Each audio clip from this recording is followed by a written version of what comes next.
بالله من الشيطان الرجيم. بسم الله الرحمن الرحيم. السلام علیکم ورحمۃ اللہ وبرکاتہ. الحمد للہ رب العالمین والصلاة والسلام علی رسولہ الکریم وعلی آلہ وصحبہ ومن سار علی نہجہ الی یوم الدین. اللہ تعالیٰ کی توفیق سے سورۃ الصف کی تفسیر چل رہی ہے. آج اس میں ہم اس کی 3 آیات لیں گے. اعوذ باللہ من الشیطان الرجیم.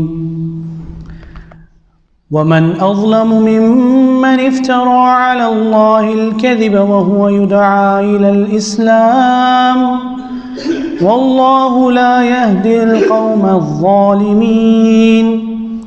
يريدون ليطفئوا نور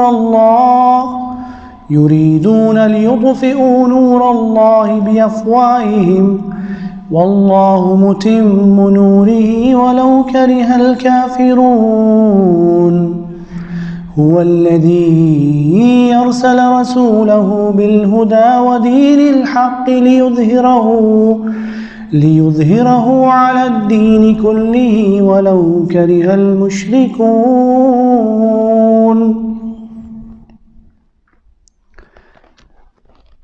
اللہ رب العزت کا فرمان ومن اظلم ممن افترى على الله الكذب. اس شخص سے زیادہ ظالم کون ہو سکتا ہے، اس شخص سے زیادہ ظلم کرنے والا کون ہو سکتا ہے جو اللہ تعالیٰ پر جھوٹ باندھے، یعنی اللہ تعالیٰ کے حوالے سے جھوٹ کہے. وَهُوَ يُدْعَى إِلَى الْإِسْلَامِ، جبکہ اسے اسلام کی طرف بلایا جا رہا ہو. وَاللَّهُ لَا يَهْدِي الْقَوْمَ الظَّالِمِينَ، اللہ تعالیٰ نہیں ہدایت دیتا ایسی ظالم قوم کو. آج کی آیات انتہائی اہمیت کی حامل ہے اس دور میں جھوٹ اور جھوٹ کا پھیلنا یہ عام ہو چکا ہے. پہلے زمانے میں لوگ جھوٹ تو بولتے تھے لیکن ایسے ذرائع اور ایسے وسائل نہیں تھے جن کے ذریعے سے جھوٹ کو آگے پھیلایا جائے. ایک علاقے میں کسی نے جھوٹ بول دیا تو وہ اس علاقے تک محدود رہ جاتا تھا. لیکن آج ہم دیکھتے ہیں سوشل میڈیا ہے اور اسی طرح سے مختلف لوگ ہیں ایک جگہ سے دوسری جگہ پر بڑی تیزی سے سفر کر رہے ہیں، کسی بات کو لیتے ہیں آگے پہنچاتے ہیں. لیکن ان سب میں سب سے بڑا ظالم کون ہے؟ جو اللہ تعالیٰ پر جھوٹ باندھتا ہے. اللہ تعالیٰ پر جھوٹ باندھنے کا مطلب ایک تو یہ ہے کہ وہ کہے کہ اللہ تعالیٰ نے یہ بات اس طرح سے بتائی ہے، یا یوں کہے کہ قرآن میں اس طرح سے لکھا ہے، یا یوں کہے کہ رسول اللہ صلی اللہ علیہ وسلم نے اس طرح سے بیان کیا ہے، یا پھر کہے کہ یہ سنت ہے، یا پھر یہ کہے اس کام کو کرو اس میں ثواب ہے، یا پھر یوں کہے کہ یہ کام کرو گے تو تمہیں جنت ملے گی. اور یہ تمام باتیں اللہ کی طرف منسوب کرے جبکہ اللہ تعالیٰ نے ایسی کوئی بات نازل نہیں کی. اللہ تعالیٰ نے اس کو سب سے بڑا ظالم کہا ہے. ظلم کس کو کہتے ہیں؟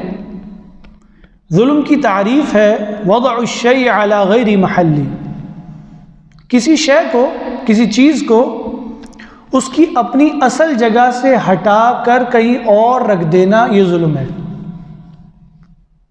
آپ کی زمین تھی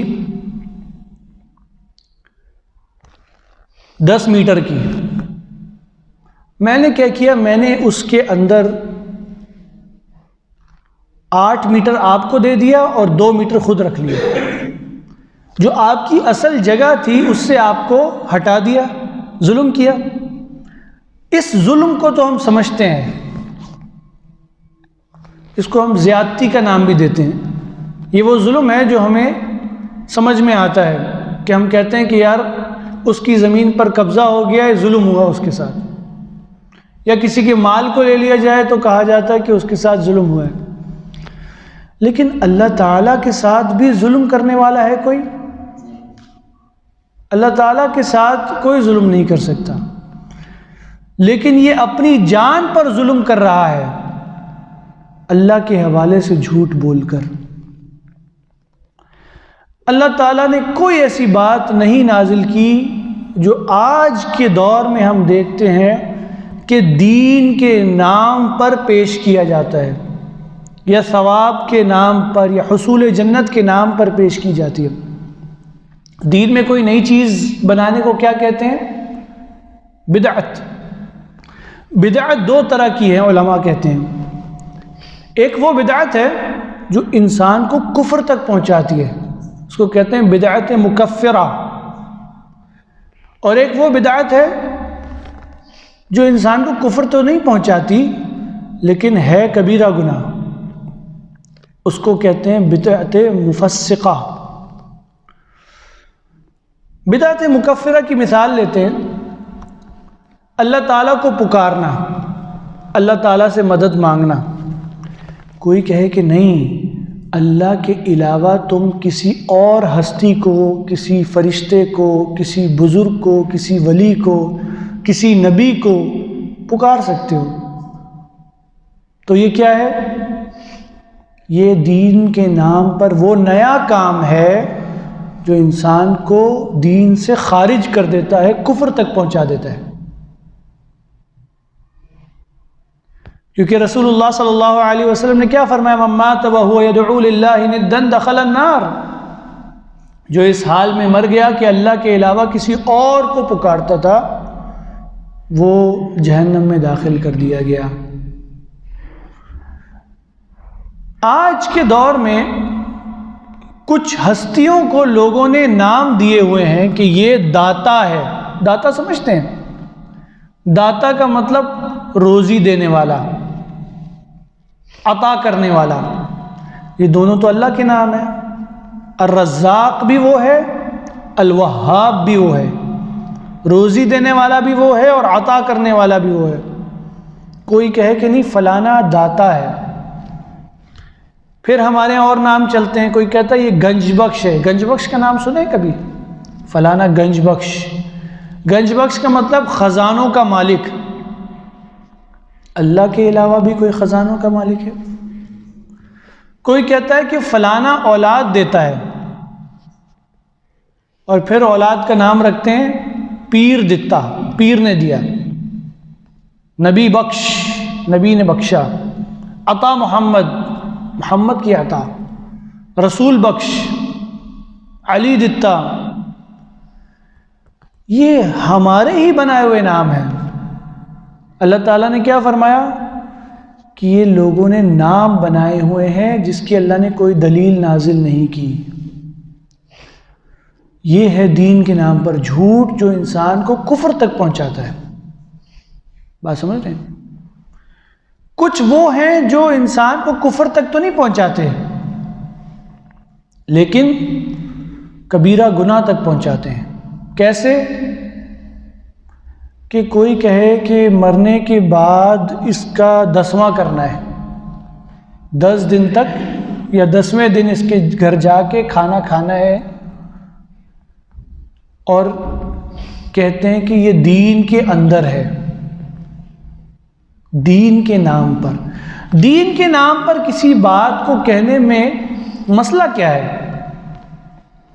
پہلی بات، شریعت نازل کرنے والا کون ہے؟ اللہ ہے۔ دین نازل کرنے والا اللہ ہے۔ لیکن جو شخص دین کے نام پر کوئی چیز ایجاد کر رہا ہے وہ اللہ تعالیٰ کے مقابلے پر کھڑا ہو رہا ہے۔ اللہ نے کیا فرمایا؟ ام لہم شرکاء شرعوا لہم من الدین ما لم یأذن بہ اللہ، کہ کیا لوگوں نے ایسے شریک بنا لیے ہیں اللہ کے مقابلے پر۔ سب سے پہلے تو یہ جو کام کر رہا ہے یہ اللہ کا مقابلہ کر رہا ہے، اور ہم جانتے ہیں اللہ کے ساتھ کھڑے ہونے والے کو ہم مشرک کہتے ہیں، شرک کر رہا ہے۔ اچھا، دوسرا اس کے اندر کیا مسئلہ ہے کہ یہ جو بات کہہ رہا ہے کہ اس میں ثواب ہے، اس میں نیکی ہے، اس کا مطلب یہ غیب کا دعویٰ کر رہا ہے، غیب کا دعویٰ کر رہا ہے۔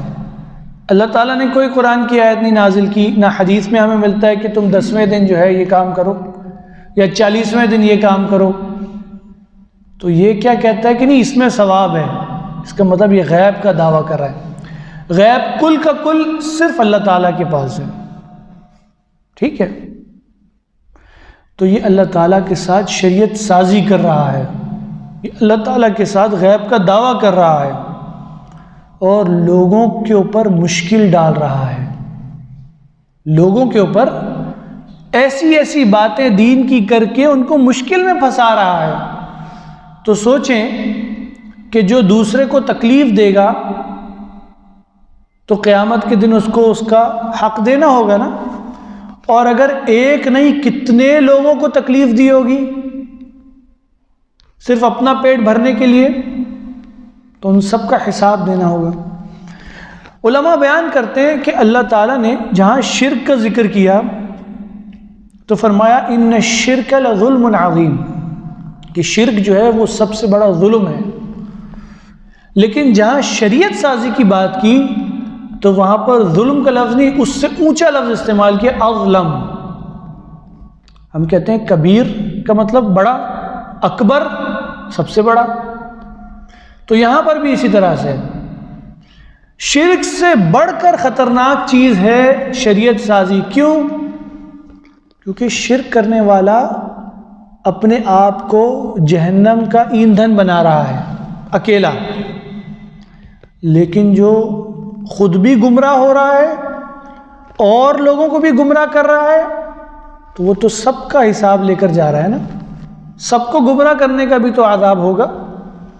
اسی لیے اللہ تعالیٰ نے فرمایا کہ اس سے بڑھ کر ظالم کون ہو سکتا ہے جو اللہ پر جھوٹ باندھے، اور آگے فرمایا وَهُوَ يُدْعَى إِلَى الْإِسْلَامِ، جبکہ اس کو اسلام کی طرف بلایا جاتا ہے۔ اور اسلام کیا ہے؟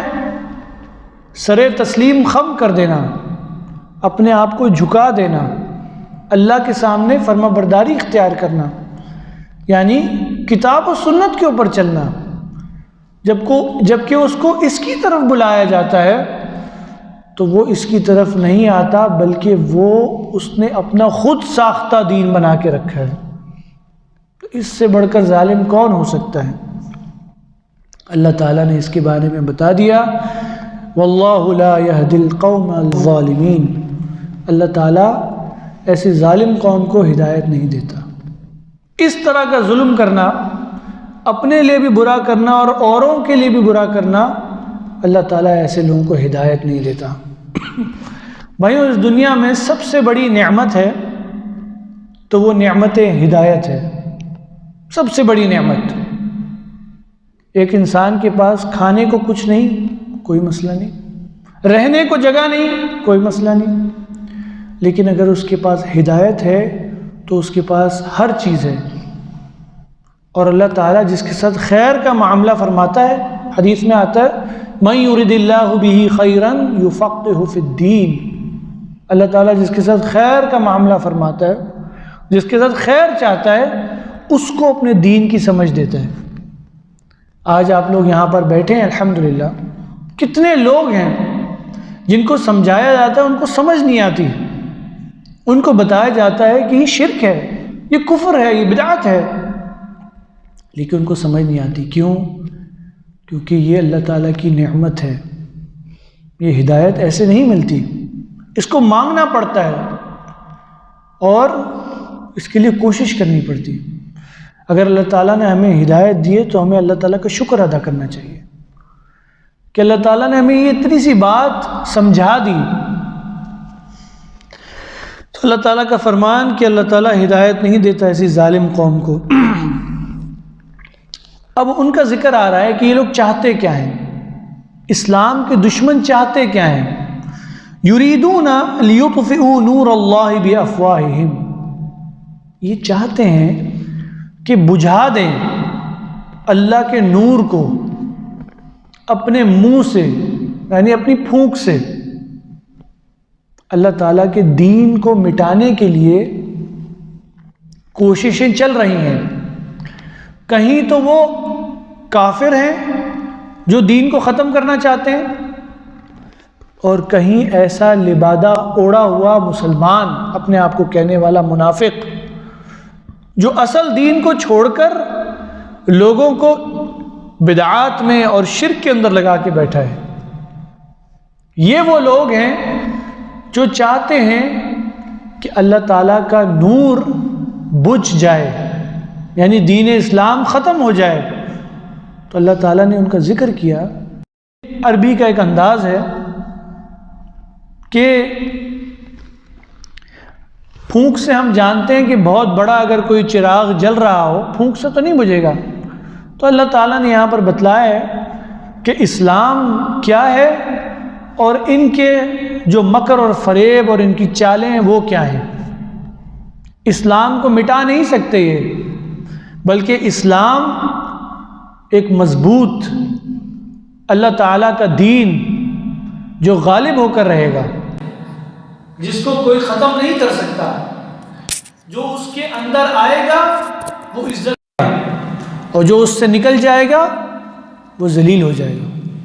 حدیث میں آتا ہے رسول اللہ صلی اللہ علیہ وسلم کا فرمان، جس کا مفہوم یہ ہے کہ اسلام ہر گھر میں چلا جائے گا، چاہے وہ مٹی کا ہو یا جس طرح کا بھی گھر ہو، یا لوگوں کو عزت دیتا ہوا یا لوگ ذلیل ہوتے ہوئے۔ کیا مطلب؟ یعنی جو اس کو اپنائے گا وہ عزت دار بن جائے گا، اور جو اس کو اپنائے گا نہیں وہ ذلیل ہو جائے گا۔ اس میں عمر رضی اللہ تعالیٰ عنہ کا وہ واقعہ آپ کو سناتے ہیں کہ جب انہوں نے یروشلم کو فتح کیا تو وہاں پر جو عیسائی پادری تھے انہوں نے کہا کہ ہم اس کی چابیاں جو ہیں وہ آپ کے امیر المؤمنین کو دیں گے، جو مومنوں کا امیر ہے۔ اب امیر المومنین کہاں پر ہے؟ مدینہ کے اندر۔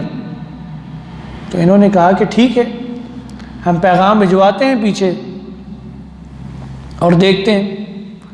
تو جب حضرت عمر رضی اللہ تعالیٰ عنہ کے پاس پیغام پہنچا تو عمر رضی اللہ تعالیٰ عنہ وہاں سے نکلتے ہیں اپنے اونٹ اور اپنے غلام کو لے کر، اور غلام کے ساتھ طے کرتے ہیں کہ اتنے سے اتنے فاصلے پر میں بیٹھوں گا اور اتنے ہی فاصلے پر تم بیٹھو گے اونٹ کے اوپر۔ اگر تو منظور ہے تو میرے ساتھ چلو گے، اگر منظور نہیں ہے تو پھر یہیں رک جاؤ۔ تو وہ کہتا ہے کہ نہیں ٹھیک ہے، میں چلتا ہوں آپ کے ساتھ۔ اب کبھی تو عمر رضی اللہ تعالیٰ عنہ اونٹ پر بیٹھتے ہیں، اور اس کے بعد غلام کی باری آتی ہے تو غلام اوپر بیٹھتا ہے، اور عمر رضی اللہ تعالیٰ عنہ اونٹ کو لے کر چلتے ہیں۔ اس طرح وہ اس آخری مقام پر پہنچ جاتے ہیں جہاں پر ان کو پادریوں سے ملنا تھا۔ اب وہاں پر اوپر بیٹھنے کی باری کس کی ہے؟ غلام کی۔ تو وہاں پر جو مسلمانوں کا کمانڈر ہوتا ہے وہ دیکھتا ہے کہ غلام اوپر بیٹھا ہوا ہے اور عمر رضی اللہ تعالیٰ عنہ اونٹ کو چلا کے لا رہے ہیں، تو جلدی سے ان کے پاس جاتے ہیں اور کہتے ہیں کہ یا امیر المؤمنین، یہ تو بڑے امیر کبیر لوگ ہیں، آپ نیچے اونٹ کو چلائیں گے اور غلام اوپر بیٹھے گا تو کیا سوچیں گے؟ تو عمر رضی اللہ تعالیٰ عنہ وہاں پر وہ تاریخی الفاظ کہتے ہیں کہ نحن قوما اعزنا اللہ بالاسلام، کہ ہم وہ قوم ہیں، ہم وہ لوگ ہیں جن کو عزت بخشی ہے تو اسلام نے بخشی ہے، اور اسلام کے علاوہ کہیں اور عزت تلاش کرو گے تو ذلیل ہو جاؤ گے۔ یہ ہے میرے بھائیوں اسلام جو عزت بخشنے والا ہے، اور اللہ تعالیٰ نے جو اپنا کلام ہمیں نازل کیا، اللہ تعالیٰ کا کلام کس کا کلام ہے؟ اللہ کا کلام ہے، اس ذات کا کلام ہے جو سب سے اعلیٰ، سب سے بلند، جو خالق ہے ہمارا۔ اس کلام کو جب اللہ تعالیٰ نے جس فرشتے کے ذریعے بھیجا، اس کو اونچا مقام مل گیا، جبریل امین فرشتوں کا سردار بن گیا۔ جس نبی کے اوپر نازل کیا وہ نبیوں کا سردار بن گیا۔ جس رات میں نازل کیا لیلۃ القدر، وہ راتوں کی سردار بن گئی۔ جس مہینے میں نازل کیا رمضان المبارک، اس کو بھی عزت مل گئی۔ اور جو اس کلام کے ساتھ اپنا تعلق قائم کرتا ہے، رسول اللہ صلی اللہ علیہ وسلم کا فرمان، ان اللہ یرفع بهذا الکتاب اقواما ویضع به آخرین، اللہ تعالیٰ اس قرآن کے ذریعے سے، اس کو تھامنے کی وجہ سے، اس پر عمل پیرا ہونے کی وجہ سے، اس کی دعوت دینے کی وجہ سے قوموں کو عروج دیتا ہے، اور اس کو چھوڑ دینے کی وجہ سے قومیں ذلیل ہو جاتی ہیں۔ آج اگر ہم عزت چاہتے ہیں، عزتیں کہاں ہیں؟ عزتیں اللہ تعالیٰ کے پاس ہیں۔ اللہ تعالیٰ نے ہمیں جو دین عطا کیا ہے، جو اصل میں نور ہے، وہ روشنی ہے، اور اسی روشنی کے ذریعے انسان اپنی زندگی گزارتا ہے۔ یہ روشنی ہی ہے جو انسان کو نور ہدایت دیتی ہے، اور یہ روشنی ہی ہے جو قیامت کے دن اس کو جنت کی طرف لے کے جائے گی۔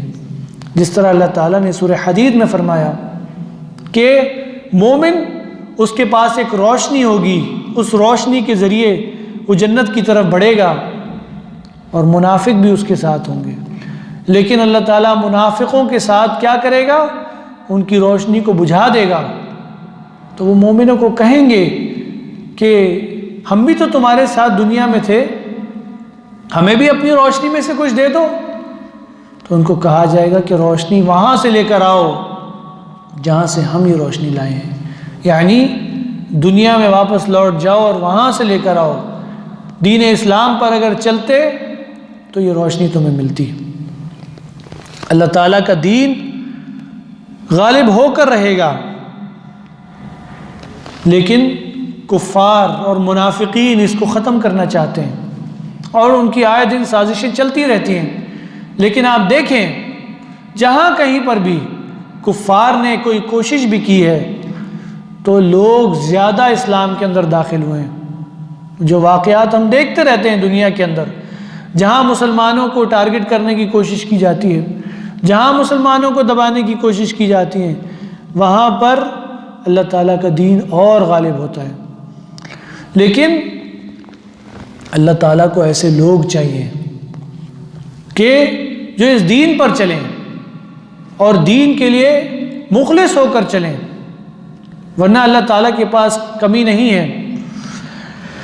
اللہ تعالیٰ کا فرمان، واللہ متم نورہ ولو کرہ الکافرون، اللہ تعالیٰ مکمل کرنے والا ہے، تمام کرنے والا ہے اپنے اس نور کو، بھلے کتنا برا لگے کافروں کو۔ یعنی یہ دین اسلام غالب ہو کر رہے گا، اور غالب ہوتا رہا۔ خلفائے راشدین کے دور میں یہ دین غالب ہوتا رہا، اس کے بعد لوگوں نے دین کو چھوڑ دیا، جس کی وجہ سے مسلمانوں کے اندر ایک ذلت آ گئی۔ لیکن قیامت سے قبل دین پھر سے غالب ہوگا۔ جو اس کے ساتھ چلے گا اور اسی پر اس کی جان چلی جائے گی، یہ شخص کامیاب ہے۔ لیکن جو دین کو پسے پش ڈال دے گا تو یہ قیامت کے دن اس کو ہانکتا ہوا جہنم کے اندر لے جائے گا۔ اس لیے ہمیں چاہیے کہ ہم اس اسلام کو سمجھیں، بھلے کافروں کو جتنا بھی برا لگتا ہو۔ آج انسان کوئی کام کرتا ہے تو لوگ کہتے ہیں کہ اس کو دیکھو، یہ تو پاگل ہو گیا ہے، اسلام پر چلنے لگا ہے، اس کو دیکھو یہ مولوی بن گیا ہے۔ یہ طعنے، یہ چیزیں آتی رہیں گی، لیکن جو ڈٹا رہے گا، استقامت کے ساتھ چلتا رہے گا، وہی کامیاب ہوگا۔ فارسی کا شاعر کہتا ہے، چمی گویم مسلمانم بالارزم کہ دانم مشکلات لا الہ را، کہ جب میں کہتا ہوں کہ میں مسلمان ہوں تو میں لرز جاتا ہوں، کانپ جاتا ہوں، کہ میں جانتا ہوں کہ اسلام پر چلنے کے تقاضے کیسے ہیں، لا الہ الا اللہ کو سمجھنے کے تقاضے کیسے ہیں۔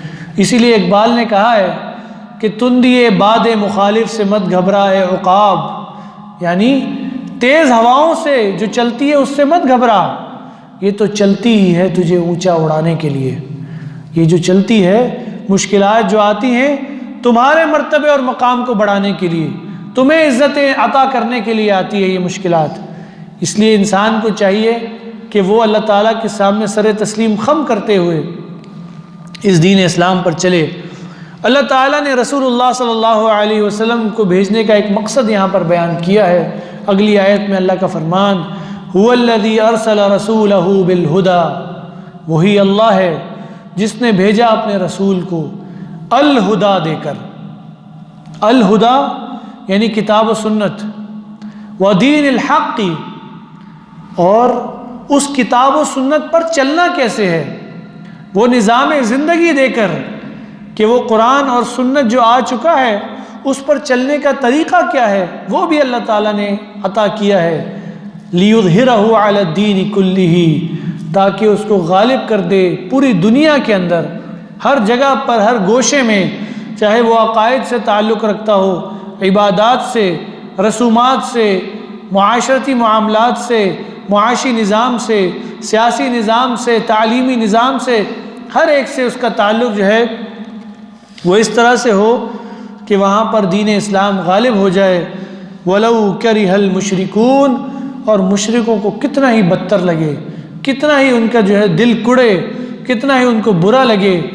یہ ہے جو رسول اللہ صلی اللہ علیہ وسلم کو بھیجنے کا مقصد ہے۔